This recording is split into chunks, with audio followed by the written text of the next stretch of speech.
Bom, voltando aqui hoje com o grupo História Moderna em Foco, porque vocês não têm noção da bronca que eu tomei no intervalo aqui, de que Jornada de História Moderna em Foco é o nome do evento que vai estar acontecendo essa semana. Agora, História Moderna em Foco é o nome do grupo. Procurem nas redes sociais.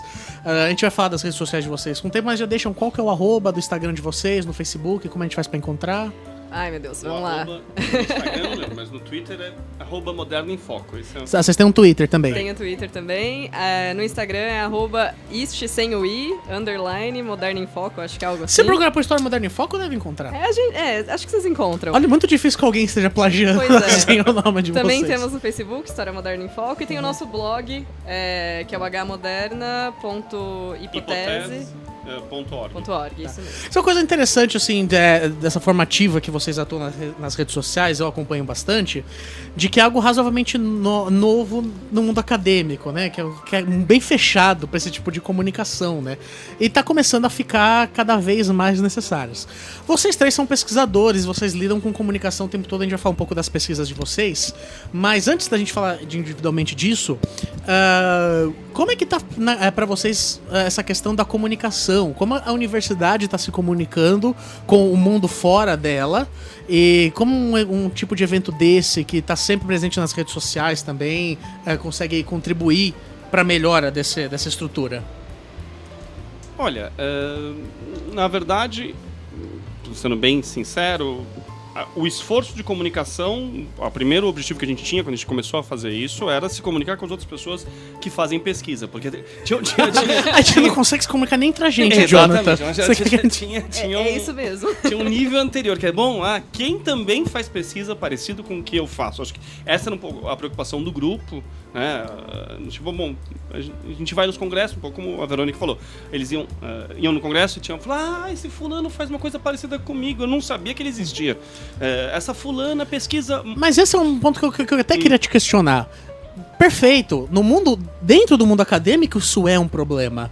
E por que a internet talvez não é usada um pouco mais, como uma ferramenta um pouco mais ativa para você encontrar outras pessoas que estão pesquisando as mesmas coisas que você? Então, eu acho que a nossa tentativa foi exatamente essa. Quer dizer, criar sistemas de informação, de comunicação, que as pessoas pudessem se encontrar, pudessem cruzar os dados, pensar junto e assim conversar e assim por diante, né? Nesse sentido. Agora, acho que isso era o primeiro nível que eu acho que em alguma medida alcançou. Sim. Está sendo alcançado. Ora, eu concordo com você, tem um segundo nível que hoje em particular é absolutamente central, que é a universidade e os pesquisadores, os historiadores e historiadoras conseguirem ir para além disso, quer dizer, fazer com que as suas pesquisas sejam ouvidas por um público maior. E isso é praticamente central hoje, no momento que, infelizmente, a universidade está sob ataque. Então, quer dizer... E as pessoas não estão incomodadas que a universidade esteja sob ataque, o que deveria ser algo que incomodasse as pessoas. Por parte de culpa nossa. E por parte de culpa nossa, exatamente. Porque as pessoas não sabem o que a universidade faz. Quer dizer, eu acho que a universidade... como um todo, me incluo nisso, durante muito tempo ficaram como avestruzes, as pessoas ficaram como avestruzes, ou pior do que isso, olhando para o próprio umbigo, não como avestruz, né? E agora a gente percebeu que não deveríamos ter ficado tão autocentrados, porque na hora que nós precisamos que as pessoas não diria nem nos defendam, mas achem que nós somos importantes. Elas, mas a gente não sabe o que vocês fazem, né? Então acho que tem essa dimensão. E aqui não é só o nosso grupo, há outros grupos, há outras iniciativas, tanto dos historiadores, tem o Observatório da História, tem o Observatório do Conhecimento, tem o que se produz na universidade, tem uma série de páginas no Facebook, no Twitter, perfis no Instagram e etc., de grupos que estão tentando um pouco compensar o atraso desse autocentramento da universidade. Espero que ainda em tempo antes que...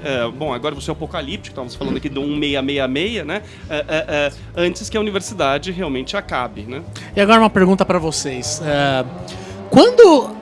Se alguém para perguntar para vocês o do porquê se manter uma bolsa de estudo, o porquê financiar, Ou por que se investir em uma pesquisa de história moderna? E assim, eu faço essa pergunta porque vocês sabem que às vezes surge esse tipo de pergunta dentro da própria academia.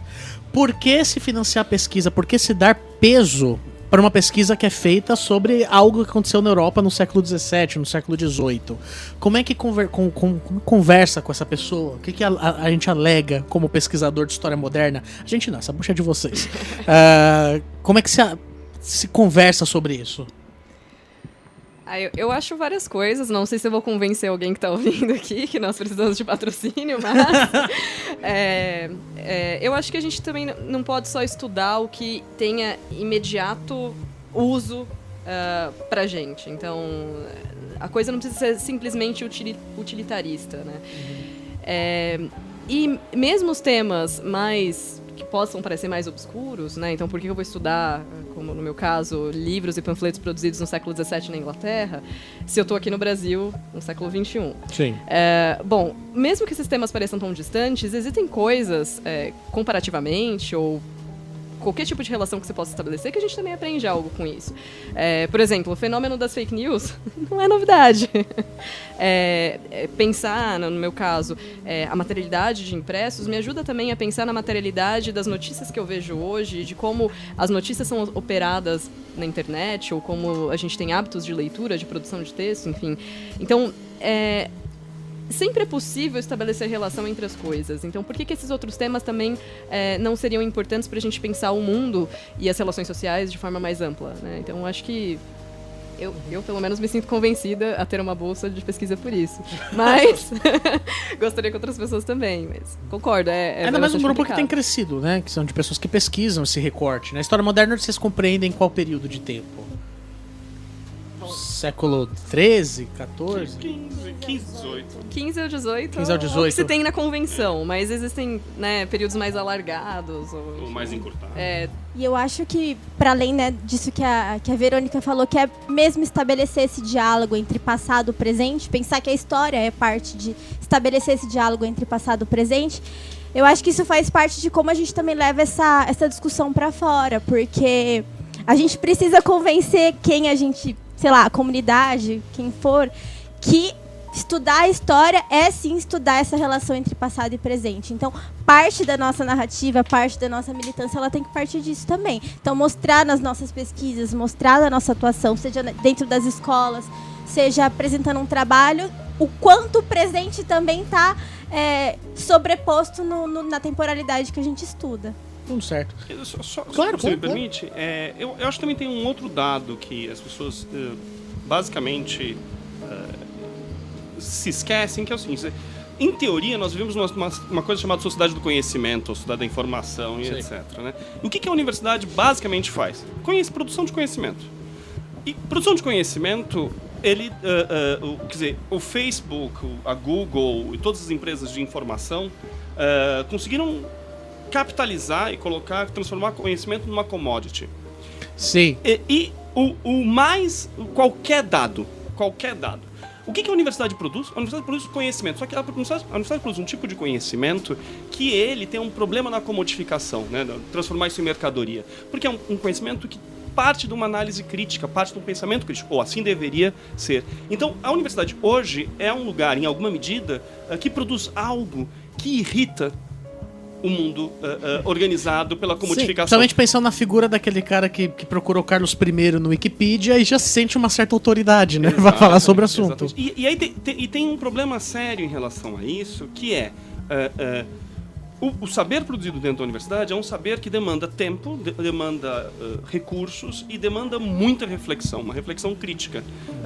E um tipo de tempo que não é o tempo do mundo contemporâneo, que é você entrega a coisa não é nem mais amanhã, você entrega naquele exato momento. Então, até um paradoxo aí muito interessante, quer dizer, a gente está na sociedade do conhecimento e um dos lugares que, tradicionalmente, milenarmente, a gente pode usar essa expressão, né, produz conhecimento, é um dos lugares de ataque.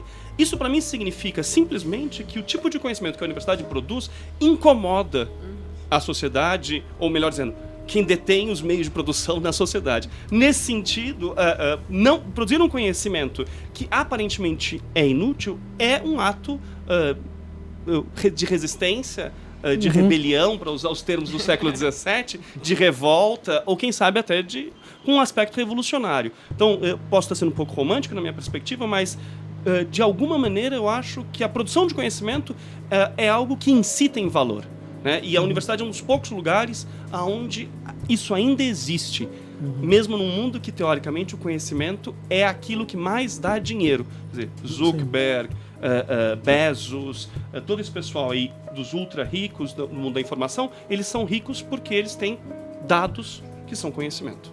Só que eles querem só para eles. Então, quem produz nos outros lugares, eles ficam incomodados. Exatamente. Bom, e já puxando o gancho, Luiz Felipe, vamos falar um pouco da sua trajetória, porque eu acho que a gente tem 3 patamares geracionais aqui. Não, ninguém que está muito velho ou muito novo, mas o mundo acadêmico está cada vez mais rápido. Então, você, acho que terminou seu doutorado lá para 2005, né?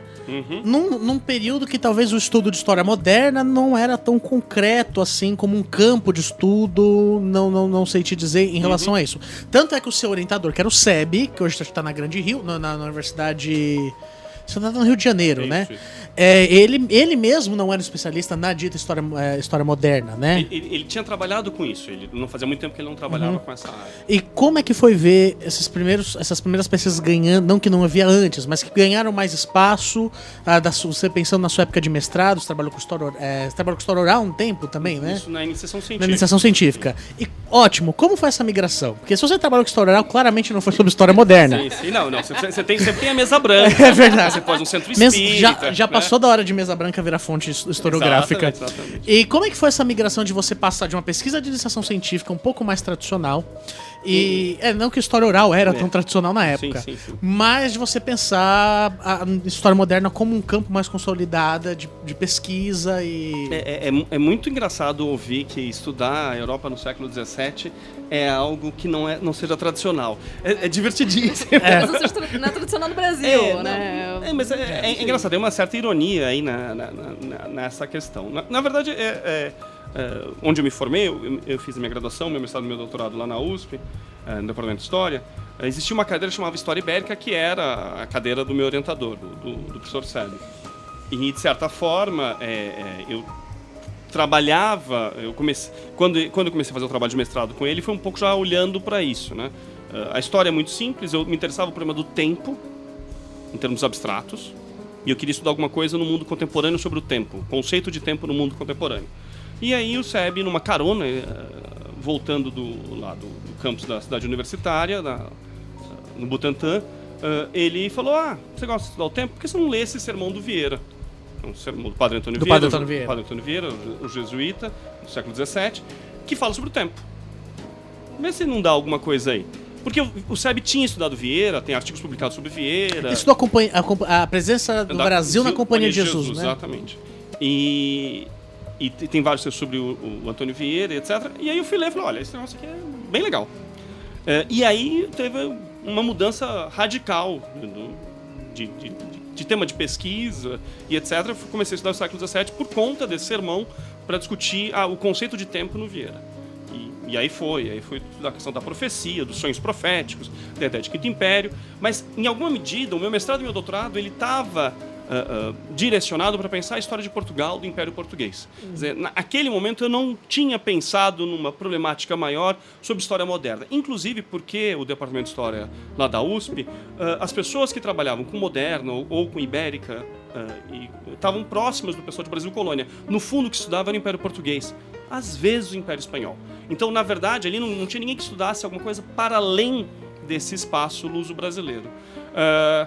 Quando eu prestei o concurso na Unifesp em 2007, antes fui trabalhar na Federal do Paraná, mas quando eu prestei o concurso para Moderna, eu já tinha dado aula de Moderna na Federal do Paraná, eu falei, bom, não sou um professor de História Ibérica, eu sou um professor de História Moderna, então eu preciso mudar a minha pesquisa, repensar o que eu produzo para ter uma amplitude maior de problemas, de questões, de agenda de pesquisa para dar conta... Você tinha muitos pares, já que estudavam História Moderna? Não, Ou você caçava, assim? O que tinha era um grupo forte, que até hoje é um grupo forte, que estuda história ibérica, história do Império Português, história do Brasil colônia, da América colonial. Isso é um grupo forte, isso existe. Um dos maiores congressos na área de história é o Encontro Internacional de História Colonial, que acontece nos estados do Nordeste. Realmente é grande, com 1.000, 2.000, 3.000 pessoas. Mas é o que se chama, esse campo chamado História Colonial. Quando eu entrei na Unifesp, eu pensei comigo mesmo, conversando com alguns outros colegas, que era importante a gente falar, bom, vamos montar uma área de história moderna. Significa não só fazer história colonial, ou história do Império Português, ou história ibérica, mas pensar outros espaços. Então é uma espécie de agenda de pesquisa. Algo que, não, até onde eu saiba, não existia praticamente no Brasil naquele momento, né? Tá, entendi. Bom, a gente vai continuar então com essa conversa. Primeiro a gente vai agora pro intervalo comercial, ele é muito rápido, vocês não vão nem perceber. É o tempo de vocês irem no banheiro rapidamente e já voltarem. Então a gente já vai continuar essa conversa sobre história moderna, com o grupo História Moderna em Foco, e falando também do evento que eles estão proporcionando essa semana na Universidade Federal de São Paulo, no campus Guarulhos, que é as Jornadas História Moderna em Foco. Então, aguenta mais uns minutinhos que a gente já tá de volta. Com nota de rodapé, a gente estava aqui conversando um pouco sobre a sua pesquisa, Luiz Felipe, como você foi esse início, né? Você mudou... eu lembro que você contou pra gente, o Luiz Felipe foi meu professor de História Moderna, e acho que teve uma aula que ele falou um pouco da pesquisa dele, de iniciação científica, que era algo que ele não aguentava mais, que você tinha que... Era sobre história oral, mas fala sobre uma comunidade judaica. No Bom Retiro. No Bom Retiro. Bairro de São Paulo. E que você não aguentava mais fazer entrevista. Não, o problema não era fazer entrevista, o problema é transcrever a entrevista. Em geral, o cálculo é a cada hora de entrevista gravada são 4 de transcrição, mais ou menos. Sim. E depois você vai conferir a entrevista com a pessoa que você entrevistou. Uhum. E a pessoa que você entrevistou, em geral, é uma pessoa que está lá. Ela ficou um tempo da vida dela, em geral são pessoas velhas e etc., contando a vida dela. Então você cria uma relação com as pessoas. E elas começam a querer que você continue falando com elas. Ligar para você. E falar, você não vai passar aqui, eu tenho mais uma coisa para te contar, e não sei o que, etc. Eu não daria certo em antropologia. Trabalhar com história oral é lidar com a carência do ser humano de uma forma bem complicada, né? Bom, não fala, você que está dizendo isso. Não, esse tipo de pesquisa é mais complicado. E rolava a gente faz uma piada interna aqui. Hoje, ao passar dos anos, já é possível dizer que a gente falava que basicamente a sua inserção na história oral, da história moderna, foi para se livrar dessa possibilidade de ter que entrevistar pessoas. Sim. Trabalhar com gente morta é mais fácil. Trabalhar com gente morta é uma Ninguém liga pra você, né? Ninguém liga pra você, ninguém discorda da sua análise, da interpretação. Esse é um problema que eu sempre tive, que a minha pesquisa do mestrado, não sei o que eu tinha na cabeça, mas o recorte dela é 96 a 2014. Péssimo. A minha pesquisa começou em 2015. Não, péssimo. Eu sempre tinha muito medo de falar qualquer coisa, porque não tinha ninguém morto na minha pesquisa. Isso não é um bom negócio. Não é. Não, é melhor assim. Então, há quanto tempo o último sujeito envolvido morreu? Ah, legal, então agora eu posso... Exatamente. Então, morreu há 60, 70, 100 anos. O meu ideal é 300. 300 anos, com certeza ninguém vai... Cada um com a sua régua, né? Então, Você estava falando que você trabalhou com o padre Vieira. Uhum. Não que você trabalhou com ele, você trabalhou estudando, né? Sim. E desse trabalho, você tem a publicação de um livro, que se alguém quiser ir atrás, nas melhores casas do ramo... Não tá tudo em sebo. Eu tenho 450 aqui, não encalharam, quem quiser comprar comigo, é baratinho. Qual que é o nome do livro que a pessoa atrás? O nome é o meu mestrado. O nome do mestrado é bastante engraçado, porque parece o título de samba enredo, né? Melhor título de pesquisa que parece samba enredo. Padre Vieira, sonhos proféticos, profecias oníricas. O tempo do Quinto Império nos sermões de Xavier dormindo. Isso é muito bonito. Isso é muito bonito. E houve colegas que fizeram um samba enredo. O abstract da minha pesquisa é menor do que esse título. Mas depois eu consegui fazer um título menor. Mas mesmo eu tenho problema com títulos. Meus títulos são muito grandes sempre. Os seus orientandos também. Passou pra gente. Quem sai os seus não degenera. Exatamente. No doutorado, você continuou estudando Padre Vieira? Também, mas não era exclusivamente Padre Vieira. Eu estudei aí o problema do sonho profético. A ideia era essa, né?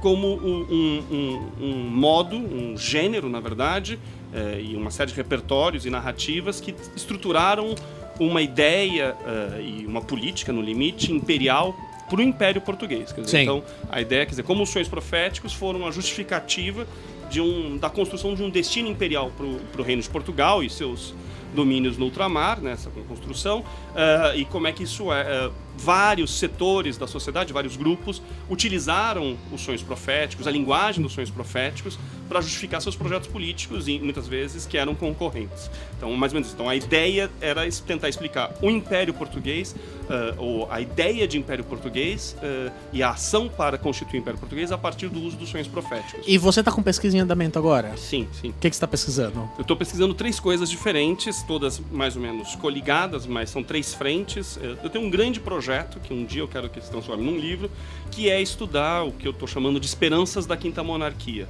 Então, pensar o próprio conceito de esperança e o uso da ideia de esperança na Constituição. Explica para o público mais leigo o que é a Quinta Monarquia. Vou chegar lá. Tá. Para essa constituição desses discursos, desses projetos político-proféticos de Quinta Monarquia. Para quem leu a Bíblia, que não são muitas pessoas, especialmente as pessoas que são à toas, como diria minha avó, como eu, né? No livro de Daniel, em outros livros, mas no livro de Daniel, tem o sonho de Daniel e o sonho de Nabucodonosor, que eles sonham com bestas 5 bestas que vão se seguindo, ou uma estátua composta por 5 metais, que são 4 metais que são destruídas, no caso, a estátua por uma pedra, no caso das bestas, por um filho do homem. E que esse que Esse é o sonho que Daniel revela para Nabucodonosor. O Daniel tem o sonho, que é o das bestas, e ele revela o sonho da estátua para Nabucodonosor. E o sonho representaria os impérios do mundo que se seguiriam até o reino do Senhor, o reino universal e assim. A Quinta Monarquia seria esse reino universal. Isso, na história não só do Ocidente, mas do Mediterrâneo e na história europeia, foi uma constante no discurso político. Né? É estranho a gente falar isso, nem tanto se a gente pensar nos fundamentalismos que hoje nós temos, mas isso fazia parte do discurso político, da ideia de império, etc. E a Quinta Monarquia seria esse reino final. Há toda uma discussão, interpretação cristã, judaica, muçulmana, disso não dá tempo de entrar nessas questões, mas, no fundo, no século XVII, vários reinos, vários povos, vários grupos sociais, grupos religiosos, apostavam que eles sabiam que ia ser essa Quinta Monarquia e tentaram se organizar, isso que eu acho que é o diferente no que acontece no século XVII, para que ela, de fato, acontecesse. Então, estabeleceram quase plano de governo, por assim dizer, concretos, planos de ação concreta para instaurar a Quinta Monarquia, definiram como a Quinta Monarquia ia funcionar e etc. E atuaram para isso. E o que é interessante, é um pouco isso que eu estou tentando pesquisar, é que isso ocorreu na Europa, especialmente em Portugal, Espanha, Inglaterra, Holanda, um pouco no sul da Itália, e nas Américas. E o que a ideia dessa grande pesquisa, que um dia eu espero vir em um livro, é que essa circulação dessas ideias estava conectada e estava muito impactada pelo Novo Mundo. Quer dizer, o Novo Mundo bagunça o coreto das pessoas. Como é que você enfia algo que não estava previsto, as Américas, num discurso que já estava previsto? Isso é uma pesquisa bem de fôlego, né? Sim, eu estou há 10 anos. Mais ou menos. Tá, e... Então, isso é a grande pesquisa. Aí, decorrente disso, tem pesquisas mais específicas. E a orientando os seus, trabalhando em algumas dessas correntes de pesquisa. Sim. E, tem uma pesquisa, uma frente de pesquisa que comecei agora, que está com financiamento, que é como as notícias do sebastianismo, né, o Sebastião que desapareceu e teria retornado no norte da Itália, chegaram na Inglaterra no início do século XVII e como impactaram, por exemplo, peças de teatro, como é que foram utilizadas para explicar os eventos políticos na Inglaterra. Então isso é uma pesquisa que estou começando agora e tem gente trabalhando com isso.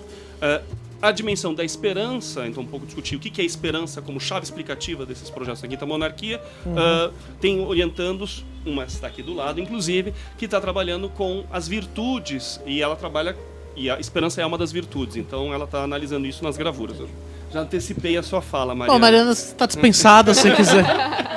E eu tenho estudado muito Revolução Inglesa, e aí, por exemplo, é o que a Verônica tem estudado. Então, quer dizer, as pessoas estão trabalhando em coisas nesse sentido também, tá?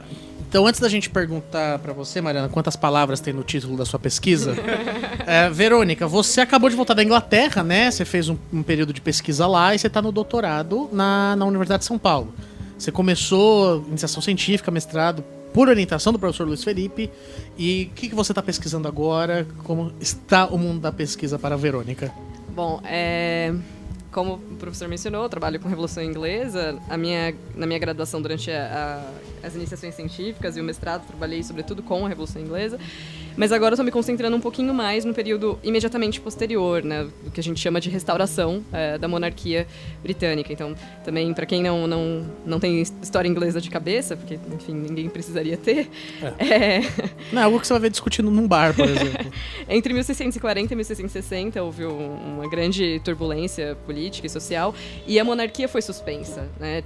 Tiveram diferentes tipos de governo na Inglaterra, e em 1660 se retoma a monarquia, e existe muito uma tentativa de apagar o que aconteceu antes e de reestruturar esse poder com muita força. E eu trabalho com panfletos e livros radicais produzidos nesse contexto, e o que eu estou tentando ver agora é como eles continuam tentando sobreviver nesse mundo já com a monarquia de volta, com novas estruturas de censura, quais são os artifícios que eles encontram para disseminar esses textos. São muitas coisas nesse submundo, né? Então, a clandestinidade, enfim, quais são todas as estratégias que eles vão ter para produzir e fazer isso circular na Inglaterra agora com censura. Você trabalha com história da leitura bastante. História do livro e da leitura, sim. Essa... Tá. E você faz muito diálogo com as pessoas que estudam história do livro e leitura em outros períodos? Sim. Existe muito uma tradição da história do livro e da leitura para a França, né, sobretudo, e o Roger Chartier está até aqui no Brasil, quem quiser ver coisas dele, ele está circulando, pensa sobre livro, leitura, circulação de textos na França. Tem muita coisa também sendo pensada para o Brasil, mas para o Brasil pós-século XVIII, tem vários estudos também sobre isso. Então, existe um diálogo dentro dessa frente, metodologicamente falando, porque as pessoas estão pensando como se analisa um livro, o que você presta atenção na página, quais são as técnicas, quais são as mudanças de técnicas e o que isso impacta na leitura e na recepção desse leitor. Então, eu tenho um diálogo maior com pesquisadores que estão nessa área, porque tem muita gente trabalhando com isso. Você deu um mini curso, né, na USP sobre história do livro. Não, eu pretendo dar. Você pretende dar. Então você não tá aqui no governador do Rio, você coloca coloquei, no seu lápis aquilo que você tá pretendendo fazer. Eu não coloquei no meu currículo, gente, vocês buscarem, não tem essa informação. Procurem se encontrar alguma irregularidade, denunciem, isso é muito importante. Mas eu pretendo, sim, dar um mini curso. Eu escrevi um artigo junto com uma colega, também aqui do grupo de pesquisa, a Bruna. Beijo, Bruna, se estiver me ouvindo. Que a gente justamente está falando sobre as técnicas, né, e a questão da metodologia da história do livro, e pensando um pouco as tradições francesa e a britânica, que a britânica se baseia muito mais numa bibliografia material, em ver mesmo detalhes materiais, comparativos entre as diferentes cópias. E aí a gente fez um artigo fazendo um balanço disso. Você tá para lançar um livro? Sim, se tudo der certo, mas não é tão no futuro. É 2021 ainda. Você quer fazer uma cobrança na frente do Brasil inteiro sobre o Luiz Felipe fazer o prefácio do livro? Eu quero deixar claro que o meu livro ainda não está sendo impresso, porque falta o prefácio do meu querido orientador, Luiz Felipe. Então fica aí uma crítica pro Brasil inteiro. Quem puder perseguir o professor nas redes sociais... Não, mentira. Não façam isso. Tá. O professor não tem redes sociais. É por isso que eu fiz que eu incitei o público à violência. Mariana, você tá na graduação, você tá começando esta vida agora e tá fazendo iniciação científica numa ramificação da pesquisa do professor Luiz Felipe. O que você tá tratando agora? Então, na verdade eu estudo virtudes, né? O professor estuda esperança especificamente. Eu estudo o que seriam as 7 virtudes, as 3 virtudes teologais, que é fé, esperança e caridade, e as 4 cardeais, que é temperança, prudência, justiça e fortaleza. Então eu estudo essas virtudes. Em que ano que você tá, Mariana? Eu tô no quarto, eterno quarto ano. Eu quero aproveitar porque até hoje eu não tive um graduando pra poder fazer a pergunta que eu sempre quis fazer. Como tá a monografia? Eu peguei mono 1 agora, então o projeto já tá encaminhado, porque eu vou adaptar com a pesquisa que eu já faço, então tá tranquilo. Tá bom. E, aí eu estudo uma série de gravuras que retratam a temática das virtudes. É uma série chamada 7 Virtudes, que foi publicada criada em 1559, 1560, por um pintor desenhista flamengo chamado Peter Bruegel. E aí tem o Hieronymus Koch, que foi o editor da série, e o Philip Sgally, que foi o gravador. Então, são todas figuras muito conhecidas dentro dessa arte holandesa e foram as pessoas que produziram a série. Aí eu estudo essa série pensando basicamente qual que foi a representação das virtudes, né? Como que eles representaram aquilo. E, no geral, se existiu uma mudança iconográfica, né? Dentro do conceito... Por conta do conceito de virtude que estava em disputa na época. Então, se aquilo se reflete numa mudança iconográfica dentro da série. A gente, estudando um pouco de teologia... Mas você necessariamente faz uma análise iconográfica? Faço uma análise iconográfica da série. Nossa, você é orientanda do Luiz Felipe. Você deve estar sofrendo tanto, fia. A parte de fazer análise iconográfica é a parte... Sabe que o meu único exame na vida acadêmica foi com o Luiz Felipe em Lab 2, que a gente analisa iconografia. Uma das poucas vezes que eu senti um medo terrível na vida foi porque o exame foi só com ele numa sala. Em algum momento eu pensei, se eu oferecer dinheiro pra ele, que ninguém tá vendo, eu não acho que ele vai causar muito. Então, parabéns, você é uma guerreira de ter chegado até aqui, viu? Obrigada. Já tá com mestrado em vista? Já, né? Espero que 2021... Se houver universidade ainda. Espero que tenha bolsa, se houver bolsa ainda. Né? O que você quer estudar no mestrado? Então, é uma questão em aberto, né? Porque a pesquisa ela é muito ampla, então ela abre portas para dar seguimento no mestrado. Mas assim como o professor Luiz Felipe, eu tenho muito interesse em temas abstratos. Então eu gosto de estudar tempo, gosto de estudar memória, tudo isso na época moderna. Ele já estragou sua vida, né? Tá em aberto isso. Eu queria só uma fala de vocês a respeito de como tem sido a administração da educação nacional. Principalmente que aqui somos todos filhos da Universidade Federal, o Luiz Felipe é professor da Universidade Federal, e a gente tem um problema sério agora do governo, do sucateamento mesmo da universidade e o corte de bolsas, que está inclusive prejudicando pesquisas como na história moderna, como em todos. Eu queria, primeiro de você, Luiz Felipe, que você tem alguma coisa, o que você tem a falar sobre isso? O ministro, sendo ministro, um professor universitário de uma universidade federal. Da minha universidade? Da sua universidade, o seu par. Meu par. E como é que enfim, o que você tem a dizer como pesquisador e professor? O que a gente está vendo é um ataque deliberado, com forças do que foi construído nesse país nos últimos 60 anos, mais ou menos, se você quiser. Quer dizer, CAPES, CNPq, são instituições aí que têm perto de 60 anos. Então, o que a gente está vendo é o desmonte dessas instituições, né? 60, 70 anos. Então, é absolutamente devastador, quer dizer, é uma ideia equivocada do que é uma nação, é não saber o que é a universidade, não saber o que se produz na universidade, e não saber que fazer pesquisa é algo que não é uma mercadoria que você pode fazer render ali, é algo que demanda tempo e demanda investimento e cujos resultados eles são muito mais... São imensos, mas eles são muito mais etéreos do que uma marcadora da Bolsa de Valores, né? Então, as pesquisas que eu pude fazer, que a Verônica, a Mariana fazem e etc., dependeram de financiamento das agências de fomento públicas. Quer dizer, sem isso, não há pesquisa nesse país. Quer dizer, ou seja, a gente está colocando, vou usar uma expressão forte, o nosso futuro em jogo. Basicamente isso está sendo feito. Verônica, em rápidas palavras. Eu endosso tudo que foi dito aqui. É um ataque... É um desmonte completo, é um projeto de desmonte, um projeto político. Que se tem esse governo, né? E de destruição do pensamento crítico, de tudo. E sem bolsas de pesquisa, sem financiamento para pesquisa, para projetos coletivos, por que seja, a gente não consegue desenvolver nada, né?